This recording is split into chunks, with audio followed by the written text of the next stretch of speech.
Welcome to the Rose Flame Podcast, where together we uncover divine mysteries and discover our divinity and humanity wrapped together as one.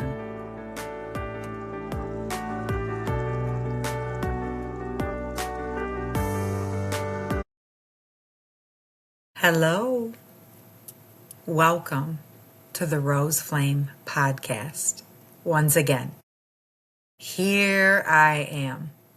And I want to talk about something that, yes, it's mystical and also transformative and also quite gut-wrenching and painful. I feel like it's something that many of us are actually going through right now. And maybe we just don't have a name for it. Maybe we're unsure of our experience. So sit back, get your tea, your coffee, your water, whatever. Maybe you drink Mountain Dew. Gosh, I hope not, but you never know.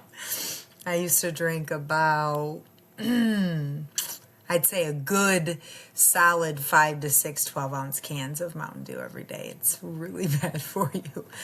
But sugar is addictive. Anyways, let's dive in. What I want to talk about, what the Spirit put on my heart yesterday, is called the Dark Night of the Soul. Yeah. Something that I have actually experienced more than once. And something that I realized yesterday many people are going through, including myself. And, when you hear this phrase, you think that this is just a one-time event. Oh, because it sounds so serious, right? Like it sounds like it should be a one-time event. There was a time I thought it was a one-time event. Oh, we can chuckle together, right? We can laugh together. What I've realized is I don't think it's a one-time event for anyone. And I think that, whether you're spiritual or not, you may find yourself in the place of having a dark night of the soul moment. However, I do believe that those who are more attuned to the unseen realm will be more aware of this dark night of the soul and maybe even be more beneficial of it. I think back, I was thinking about it today, and I was even telling a friend that, oh yeah, I had, my first dark night of the soul moment when in 2019.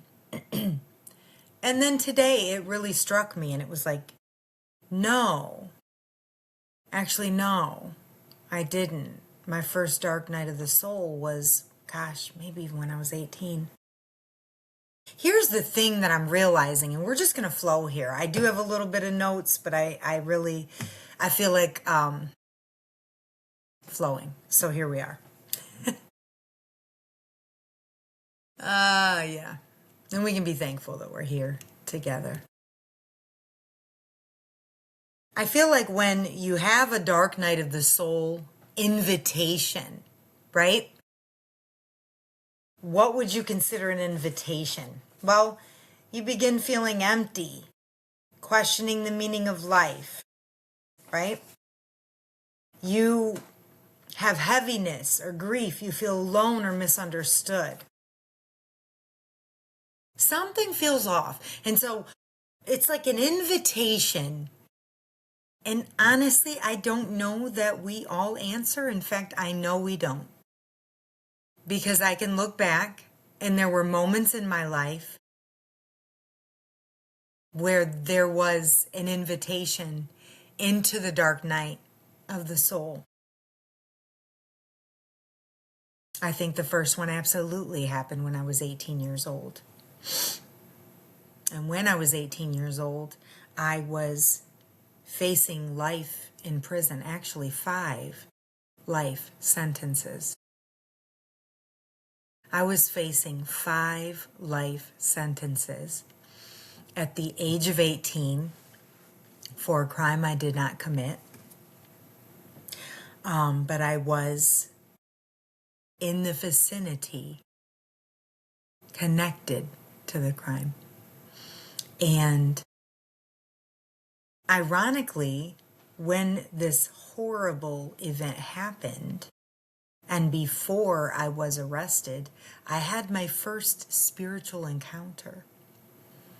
And at that time, when this all had happened, I didn't really believe in God. I felt like if God was real, why do we go through all of the things that we go through? You know, oh, God is so loving and God is so good. Then why do we go through what we go through? And so, and you know, my grandparents had taken me to church and did the thing. But when I was 18, I really was very unsure and didn't really understand, you know, how could God be real if I was subjected to so much pain? It just wasn't logical to me. And when I was laying there in bed and feeling the weight of what had happened on my shoulders as though I had done it myself, I cried out for forgiveness for whatever my place was, my part, my piece. And I felt undeniable presence come from the top of my head to the tip of my feet, washing me. And I wept and I wept uncontrollably. And it was at that moment that I was absolutely being invited into the dark night of the soul, initiation, invitation. And when I was in jail, I definitely was headed towards that path of having these, experiences and these, we'll talk about it, right? We will. But I got out, and it wasn't long before I turned to most of my old life, right? Not all of it, but most. I can think back to being in my 20s. And again, being in places of being invited into the dark night of the soul. This is something I'm just realizing right now. And this is why I love the spirit realm. I love the angelic. I love the flow. I love the unknown. I love to just be free and speak. And it's so amazing that some of the things that come out of my mouth surprise me. And I can sit and go, wow, yeah, that's interesting and deep and true. Let's talk about the dark night of the soul. What is it in figurative terms? What can we say is a way to describe it?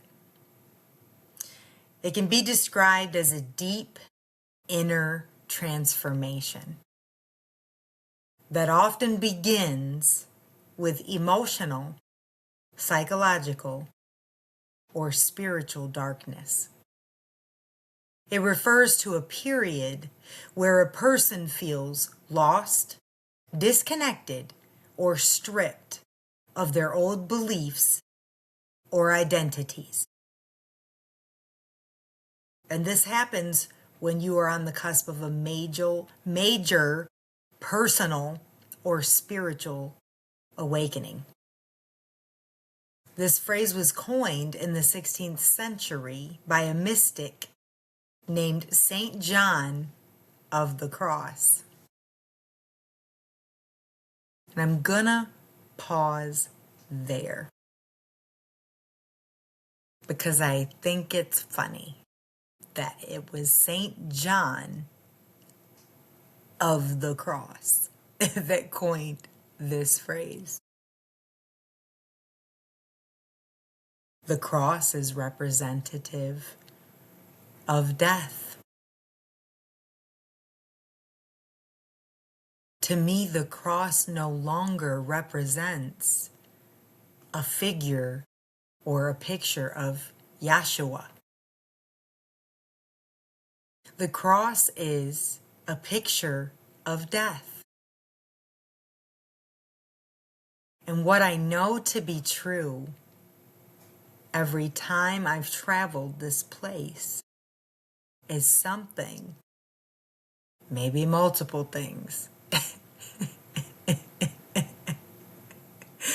had to die within me. And I want you to pause and actually think about that pain, that quote unquote suffering, that force of pressure. It's absolutely a death, and it's absolutely required for anyone to live in their true, authentic identity. And I don't believe it happens just once. Now, I think that some people never really experience the fullness of death and resurrection.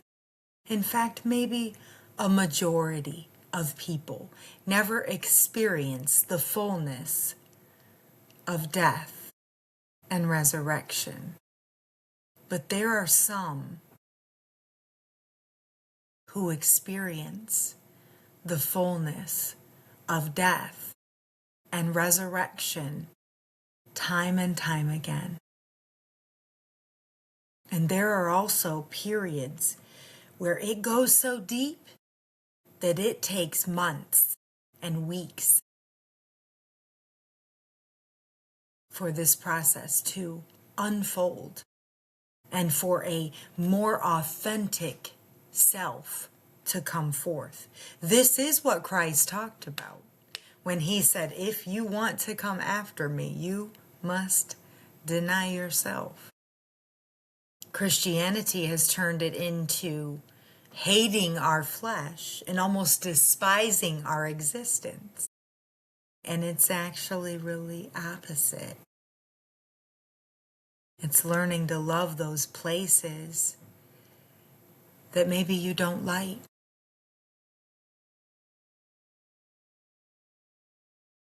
It's learning to see the mistakes, to shed light on those things, to integrate those shadows without shame or guilt. And in the same time to know, wow, this stuff has to be dealt with. And the irony of a dark night of the soul is that we have no idea what we are doing. We have no idea. We are almost helpless in this place because it is only the spirit, it is only the unseen, it is only the heavenly things that will and do empower us. There are moments where you may even feel like you have lost your mind. The truth is you have. The truth is you have. The truth is you will, because you put on the mind of God. You put on the mind of Christ. You put on the mind that knows not only is nothing impossible, but you are the Godhead bodily. You are the creator of your reality. And we live in a world that is not teaching us that. Religion keeps us from it, Christianity especially. And so we have all the programming, the belief systems that are designed and set up to keep us from knowing that we are one with God.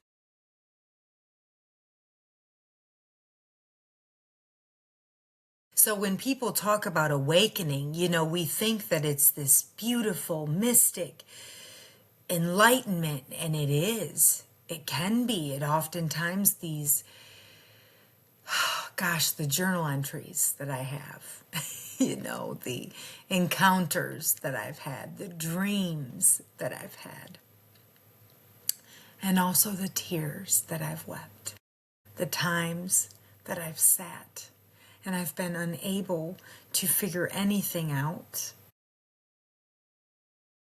I couldn't see the future. I couldn't even comprehend the now. Nothing really made sense. And everything was so uncomfortable. And you can call it depression or anxiety, or, we have all these labels, right? What if some of these things are an invitation, an initiation, a process, even one of the steps of being reborn again and again, being transformed, having the dark night of the soul, removing the stigmas and the behavioral patterns, maybe trauma brought forth, maybe programming that's unhealthy. But oftentimes we're shamed in that place. We are even told to avoid it.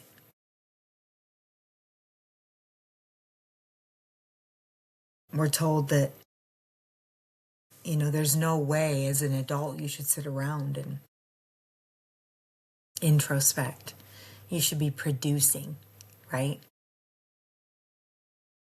And sometimes all you can do is sit with the grief and the pain. And I know that place. I know that place. I know now, as I'm experiencing some form of the dark night of the soul again, maybe for the fourth time or so. They're all different.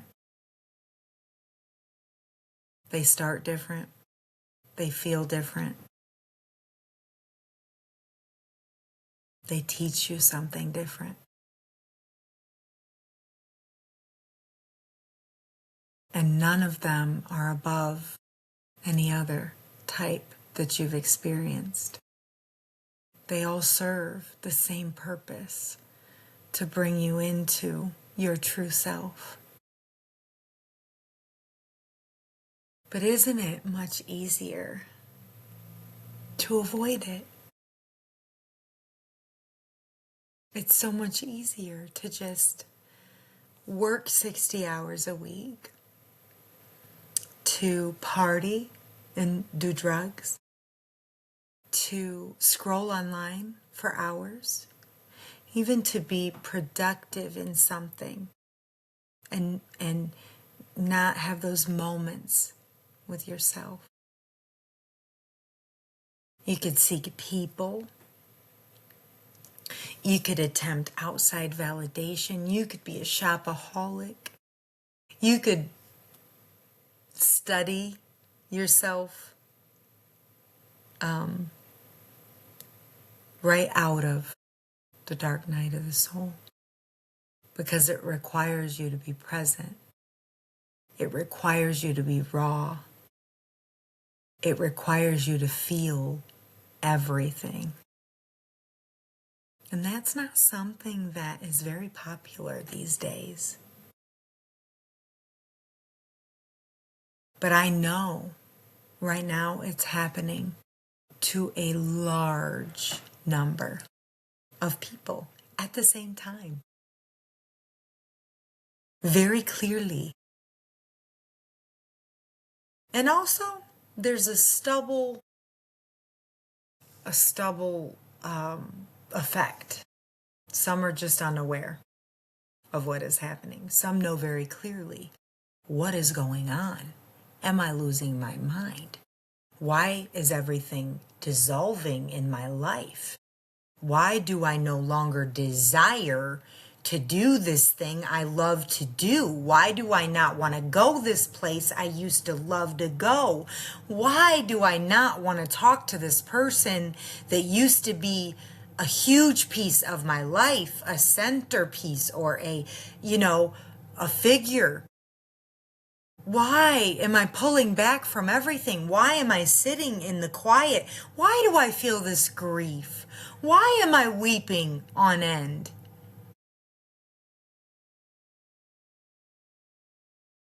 Why is everything so hard? Why am I so exhausted?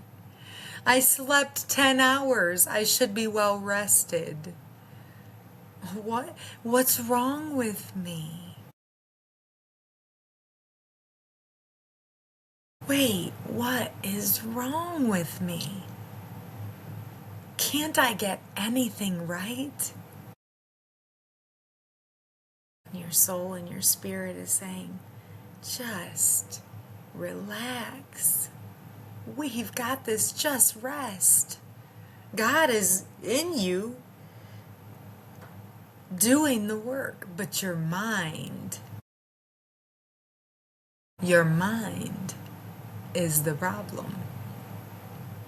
Because we're human, right? We want to know. We want certainty.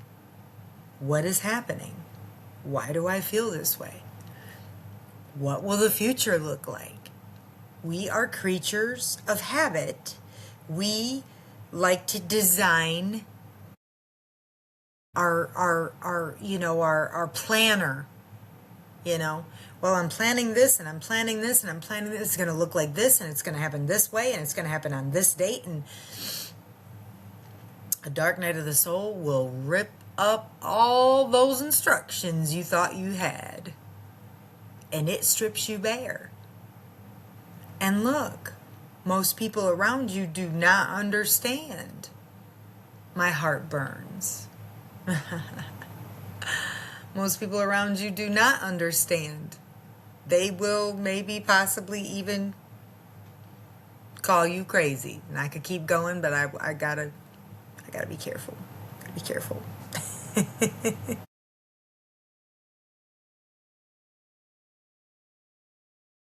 Let me continue to read.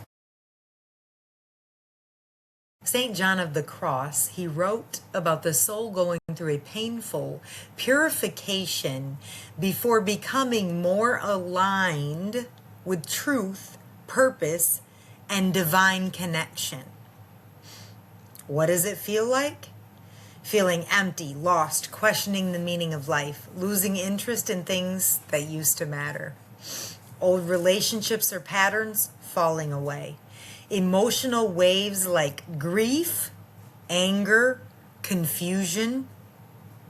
A sense that your old identity is dissolving. Strong urge to seek deeper truth, healing, or authenticity. It can feel like life is breaking apart. But spiritually, it is often being rearranged and rearranging itself into something more aligned. So you can think of it this way. Your old self has a breakdown, confusion comes, healing comes, and the new self comes. Now I want to go back to this word, confusion, because it's highlighted to me. And I feel like this is a huge piece of what I have experienced consistently throughout all of my awakenings. It's been a place of questioning what my purpose is, right? Questioning what I desire. This is another huge piece. I feel like every dark night of the soul has left me to question, what do I really want? What do I really desire? What am I willing to, quote unquote, put up with? You know, what do I deserve? What am I here for? What do I want? What makes me happy? What makes me full of joy? What makes me passionate? You know, what brings out like the best of me? And I think that through these seasons, when you're having this death, which is not just, you know, I've experienced many deaths, okay? And I want to be clear. I can't count how many times I went through a phase that lasted a day or two or a week where something in me died. And then I was resurrected and I had more peace. I had more joy. I had more love. I had more hope. I had more clarity. That's a little bit different than where you go through a phase and a period that lasts for weeks and months and hopefully not years. Although I do know that it can.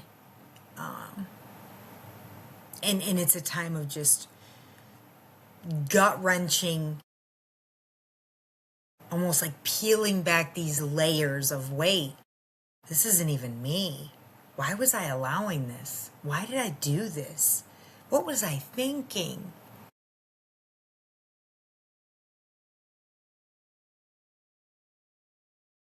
And then there are times where you just have these little baby moments. And I think that when you are in a dark night of the soul, it can happen quick. It doesn't have to last years, although one of mine did. It did, absolutely.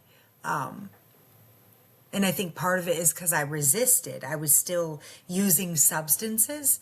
I was still using substances. And so regularly, you know, and it kind of like it shields you from from all the feelings, which, you know, it's intense to feel all the things, to sense all the things, to experience all the things. And it's also, we can delay things. Gosh. That's one thing I've learned is that, you know, we blame some outside force. We blame a devil, a person, a place, a thing for our delay. We bind up spirits and all this stuff, and really we're the ones. And sometimes we don't know, right? Sometimes we don't realize how we are delaying things from moving forward in our life the way that it's designed to be. But sometimes we know exactly what it is and we just don't stop. And I think honestly we're all guilty at some point, right? You know, there's no shame in it. It's just like, wait, you know, am I really going to be responsible for my life? Am I going to really, yes, awaken to the fullness of who I am and the fullness of the blessing in that? And not just for me, but for all who may encounter me. You know, for whatever it is that's supposed to flow from my soul in that place. The purpose of why we're here in this life. That whatever it is that we desire to do and love so much would also pour out, and it would bless whoever it's meant to bless.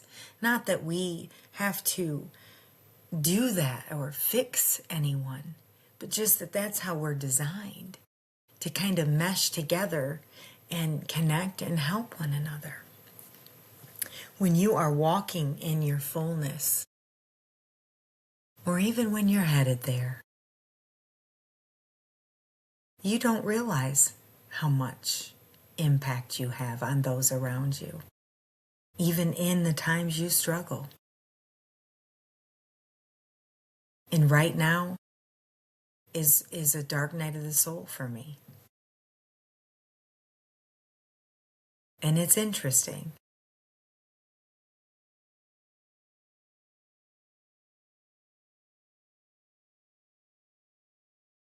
Yeah, I didn't realize it, that I had been going through this until a friend mentioned it. And it struck my spirit. And I went, oh, wait. Oh, yeah.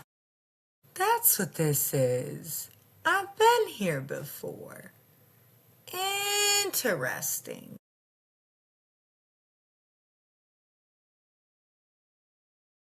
But it is not for lightweights. And I think it's much easier to avoid. It is. It's just much easier to avoid. But you come to a place where there's no turning back. And I've been there a while. I've been there a while. And you know, gosh, I've lost everything.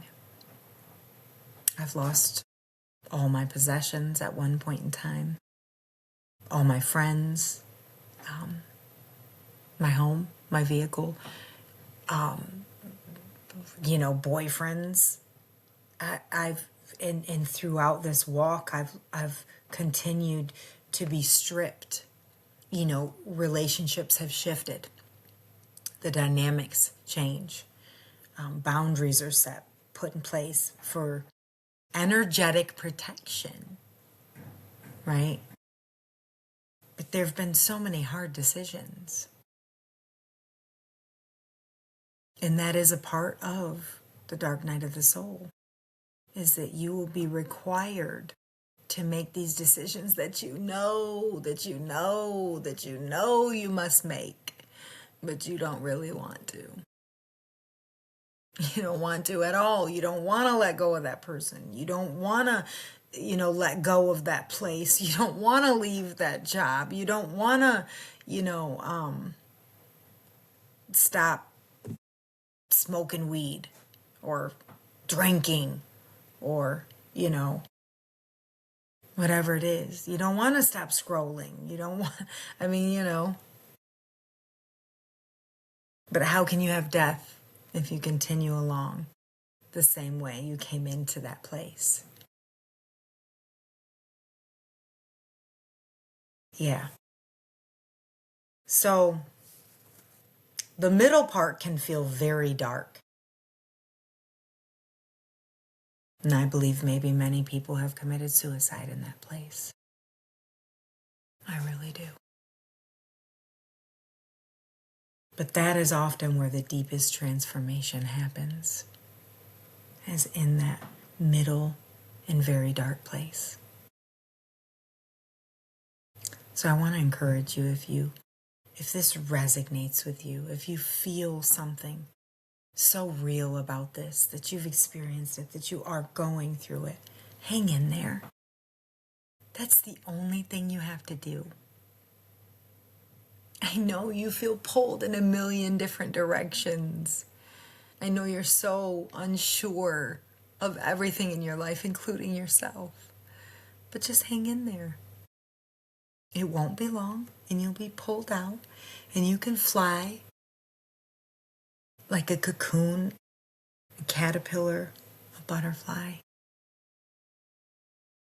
And every time you go into a cocoon and you come out as a butterfly, it's more beautiful. But the key is, you just don't give up.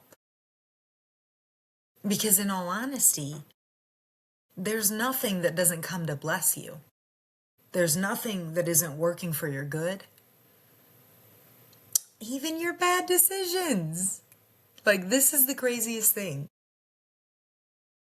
It's all working together because God has forethought and foreknowledge of every decision that you ever made. So hang in there.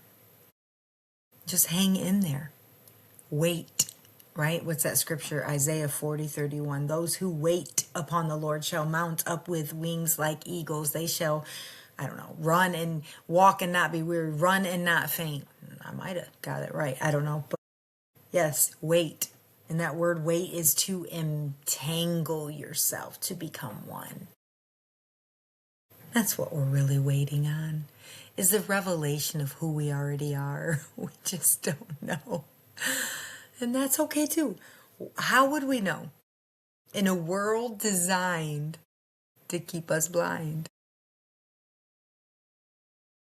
It's where grace comes in, and it has to. So I'm gonna give you 7 steps, okay? And I'm gonna say them real quick because I feel like I should. First step is the awakening. Then you have the collapse of old identity. Then you have the descent. Then you have the void. Then you have the inner healing and shadow work. The rebirth of a more authentic self, and integration and purpose. And what I know is these steps do not happen in order, okay? They do not happen in order.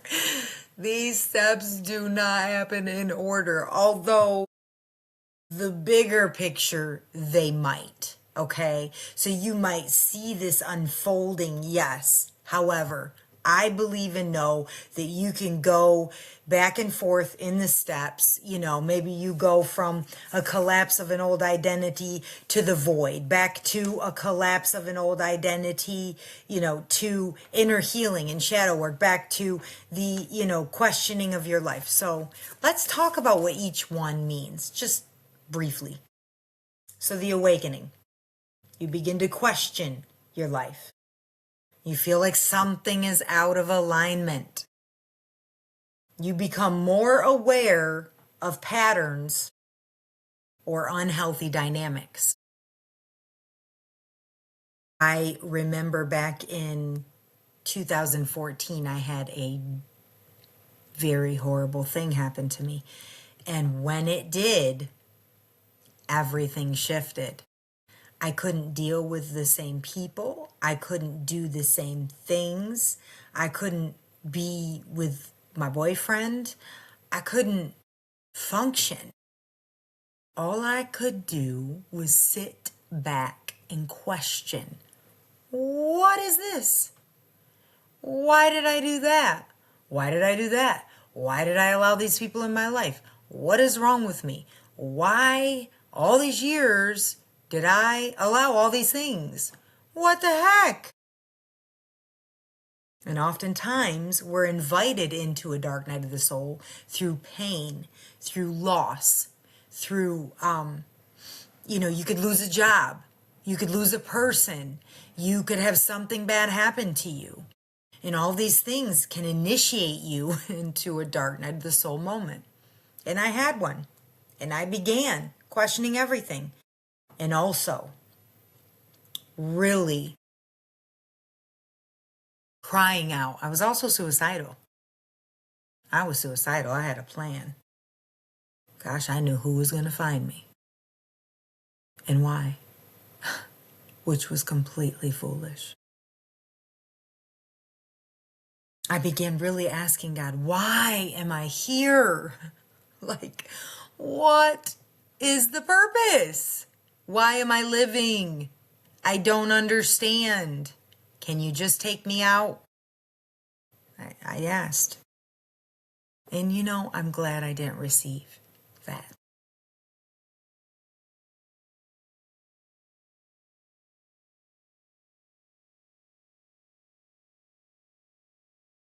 More and more people commit suicide as the years go by. I feel like it's such a high number that it's very disturbing. And as somebody who works in mental health, I can see another side of it. And as easy as it is to say, well, just don't give up. You just keep on going. You just push through, right? It's not that easy for that person that just wants the pain to go away. It's not easy for that person that feels like nothing is ever going to change. It's not easy for that person that is in such a dark cloud, they don't see a way out. And I like to say this because I was very young and lost somebody to suicide. It is a permanent solution to a temporary problem. And it truly is, because everything's evolving and changing. It's just sometimes we don't see it. So hold on. Hold on.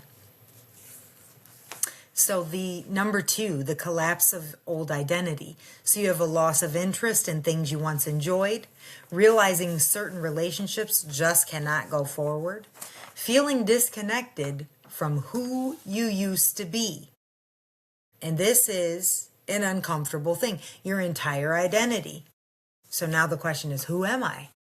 What do I want? Where am I headed? Who's coming with me? What's it going to look like? Oh my gosh, I don't have any answers. And that is tough. And also required for the third part, which is the descent. Emotional heaviness or grief, feeling alone or misunderstood, deep questioning of meaning or purpose, old traumas, fears, and wounds resurfacing. And this is kind of like you're watching a movie almost. You're sitting there and you're watching these old things play out, or you're seeing the patterns, or you're crying for hours, weeping and sobbing, and you don't really have an answer as to why. And you're releasing and you're growing. And it's like watering a seed. It's dark. It's in the soil. There's no light. But there's springtime coming. The water is feeding the seed. The soil is nourishing the seed. Mind you, the soil is darkness. The soil is darkness. No light, right? But the seedling keeps on, keeping on. It's very interesting, isn't it? Number 4, the void. Feels like nothingness, numbness, or emotionally quiet.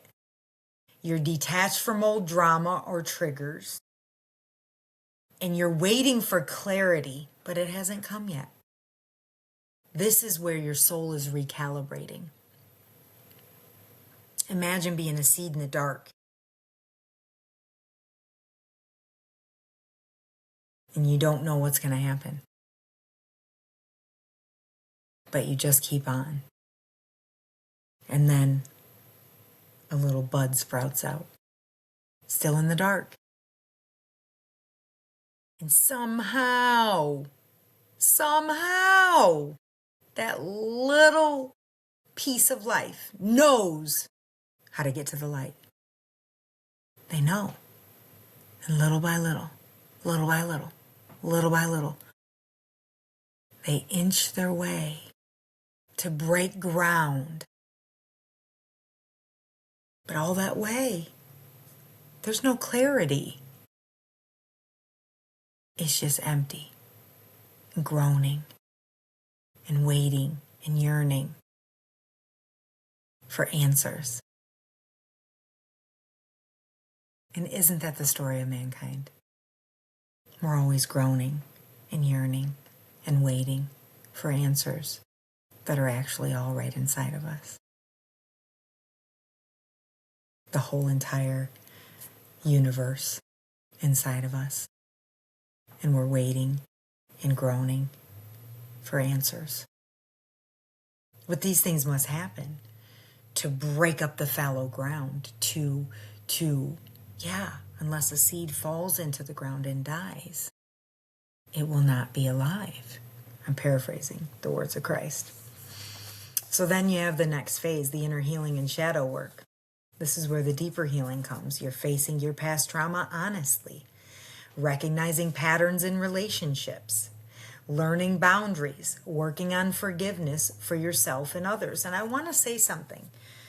Sometimes these seasons require us to pull back from people, okay? And relationships help us to recognize our patterns. So there has to be a balance, okay? There has to be a balance. I do believe there are seasons where God will call you to be almost completely isolated for the most part. And yet, there are still those connections and relationships that you'll have in your life.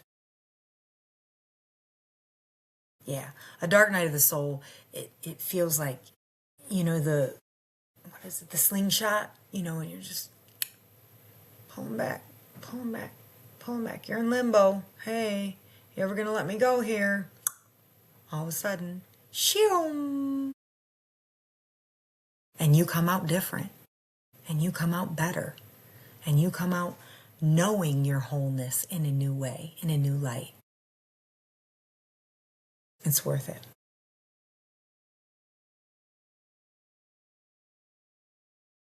So the next step is the rebirth of the more authentic self. Clarity begins to return. Stronger intuition, clearer boundaries, a desire for healthy relationships and environments, and feeling more aligned with who you really are. It's like a peace that you've never experienced. A joy that you've never had.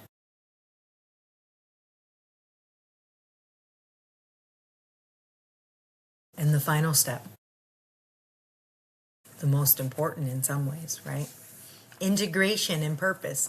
Learning how to live from the transformed self. Embodiment.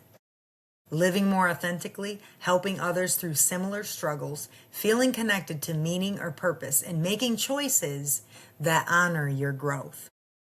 And here's the key. These dark nights of the soul, they come to bless us, but they're gut-wrenching. And in the midst of, honestly, our day-to-day lives, regardless if we've never had this experience, we need to say to ourselves, I need to say to myself, if I could do anything, if I could be anything, what would that look like? And how do I embody that today? What decision or decisions am I going to make today that's going to embody that future person that's honestly already out there in the quantum field? Legitimately. But if I continue to make the same decisions that I've always made, I'm going to get the same results. However, if I think about who that highest self is, what she's doing, how she's moving, how is she thinking about herself? Well, I want to embody that now. I want to be that now. And then you begin to make those decisions. You begin to decide how you're going to live today for the future now. Because honestly, it's more often than not, it's about alignment, not timing. We think it's, we're waiting for time. No, God's waiting to align. And some things, if we don't align with, we'll never receive. That's the truth, and I know it for a fact. So it's like, what's my highest self doing right now? And how am I going to respond? And what choices am I going to make today that she's making already in the future? How is she living day to day? What is she thinking upon? Who is she allowing in her life? How is she, what is she accepting? How is she treating other people? How is she showing up for herself? All of these questions.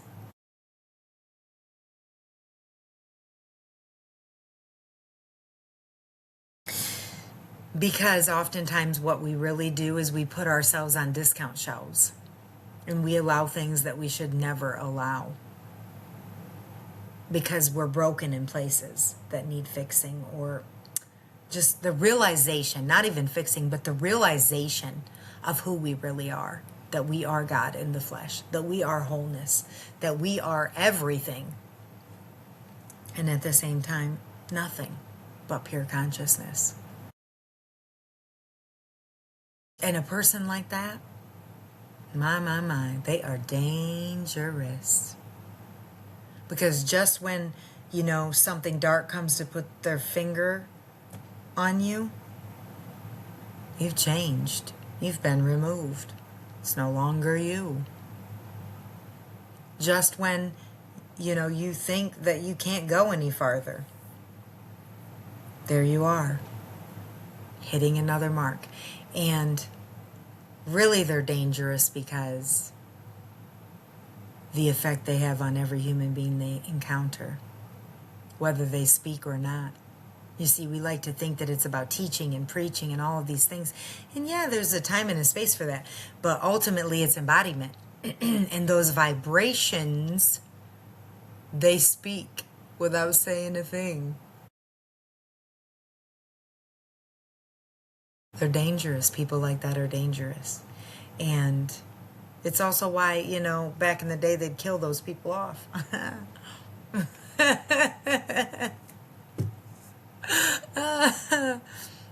Just saying. Because they're dangerous.